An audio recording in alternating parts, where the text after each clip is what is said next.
Hello everyone. তো আমরা Nifty ফিফটির market analysis করব আজকে।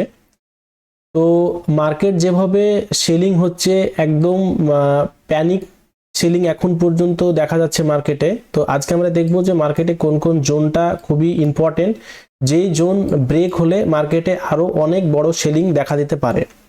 তো এখনো পর্যন্ত মার্কেট কিন্তু রাউন্ড ফিগার হিসেবে 23,200-র উপরে কিন্তু মার্কেট সাস্টেন করছে। নিফটি ফিফটির সবচাইতে একটা ক্রুশিয়াল লেভেল যেটা আছে, যে লেভেলের উপর একটা বড় রেজিস্ট্যান্স তৈরি হয়ে আছে, সেটা কিন্তু 24,000 বা 23,900-র আশেপাশে যে লেভেলটা আছে, সেখানে কিন্তু একটা বড় রেজিস্ট্যান্স জোন কিন্তু মার্কেট তৈরি করছে। তো আমরা যদি দেখি, তো মার্কেট কিন্তু কয়েকদিন থেকে কিন্তু একই জোনে কিন্তু ট্রেড করছে। দেখুন, একটা জায়গাতে কিন্তু মার্কেট প্রায় ট্রেড করছে। তো সেই পরিপ্রেক্ষিতে মার্কেটে আজকে কি হতে পারে, তো এটা জাস্ট আমাদের অবজারভেশন। তো আমাদের অবজারভেশনটা আপনি কোনো সময় কনফার্মেশন নেবেন না, আপনি আপনার ফিনান্সিয়াল অ্যাডভাইজারের সঙ্গে কথা বলবেন, তারপরেই আপনি এটা করবেন। তো বলে দিই, তো কালকে মানে আজকে দেখার জন্য মার্কেটের যদি আমি 30 মিনিট টাইম ফ্রেম করি, তো 30 মিনিট টাইম ফ্রেমে যে ক্যান্ডেলটা ক্লোজ দিয়েছে, সেটা কিন্তু টোটালি একটা বেরিশ ক্যান্ডেল ক্লোজ দিয়েছে, পিওর বেরিশ ক্যান্ডেল, মানে যেটা মানে একদম পুরোপুরি বেরিশ ভাবেই কিন্তু ক্লোজ হয়েছে। এতে কিন্তু কোনো রকমের কিন্তু উইক কিন্তু রাখেনি।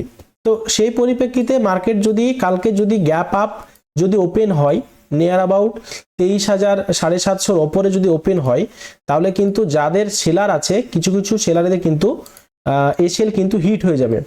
তো 23,000 ওপরে যদি মার্কেট কিছুক্ষণ সাস্টেন করে, তাহলে মার্কেট কিন্তু 23,000 প্রায় 950 বা 900-র আশেপাশে কিন্তু কালকে মার্কেট দেখা যেতে পারে।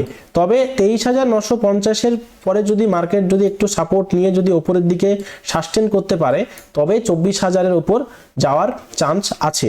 আদার্সওয়াইজ মার্কেট যদি কালকে গ্যাপ ডাউন ওপেন হয় 23,500 বা 23,550-এর আশেপাশে, তবে কিন্তু মানে এই লেভেল ব্রেক হওয়ার সম্ভাবনা আছে। মার্কেট যদি প্যানিক সেলিং যদি শুরু হয়, মার্কেট কিন্তু প্রিভিয়াস ডে মানে লো কিন্তু মার্কেট টাচ করতে পারে নিয়ার অ্যাবাউট 23,300 পর্যন্ত, যেটা প্রিভিয়াস মানে লো হিসাবে ধরা হবে। 23,267 যেটা প্রিভিয়াস লো, বাট 23,300 পর্যন্ত কিন্তু মার্কেট এখান থেকে সাস্টেন করে আসতে পারে। আর আদার্সওয়াইজ এই জোন যদি ব্রেক করে, তাহলে কিন্তু মার্কেটে আরো 1,000 পয়েন্টের ফল কিন্তু নিফটি ফিফটিতে দেখা যেতে পারে। বাট এখনো পর্যন্ত মার্কেটে যদি আপনারা ট্রেডিং করেন, তো সেই পরিপ্রেক্ষিতে ক্যান্ডেলের সাথে সাথে কিন্তু আপনাকে সাইকোলজিটাকেও কিন্তু কাজে লাগাতে হবে। তার কারণ সবসময় মনে রাখবেন যে যারা বড় পার্টি, যারা বড় বড় অপারেটর বা যারা বড় বড় এফআইডিআই, তারা কিন্তু চাইবে যে রিটেলার সবসময় ট্র্যাপ হোক, এবং রিটেলারকে আমরা সবসময় বেশি দামে মানে কেনাবো এবং আমরা কম দামে কিনবো। দ্যাটস মিনস যারা 26,000 লেভেলে যারা নিফটি ফিফটিতে বাই করেছিল, 25,000 26,000 লেভেলে, তো তারা এখন তাদের জন্যই কিন্তু মার্কেটে কিন্তু এখন এই নিচে। দ্যাটস মিনস তারা যদি সেলিং করে বেরোয়, তাহলে মার্কেটে একটা প্যানিক সেলিং শুরু হবে। বাট আমাদের ইন্ডিয়ান হিসাবে কিন্তু মার্কেটে এখনো পর্যন্ত বায়ার এবং সেলাররা প্রায় যুদ্ধ করেই যাচ্ছে। দেখুন, একদিন বাইং হচ্ছে, একদিন সেলিং, আবার বাইং, আবার হালকা ফুলকা সেলিং। তো দ্যাটস মিনস এখনকার যা সিনারি অনুযায়ী বোঝা যাচ্ছে যে আমাদের সবচাইতে বেস্ট কালকে যেটা দেখতে হবে, সেটা হচ্ছে মার্কেট ওপেন হচ্ছে কোথায়। যদি 23,650-এর ওপর যদি মার্কেট ওপেন হয়, ভালো ক্যান্ডেল যদি সেভাবে যদি পারফর্ম করে, তো নিয়ার অ্যাবাউট আমরা কিন্তু কালকে 200 থেকে 250 পয়েন্টের কিন্তু মার্কেটে র্যালি দেখতে পাবো।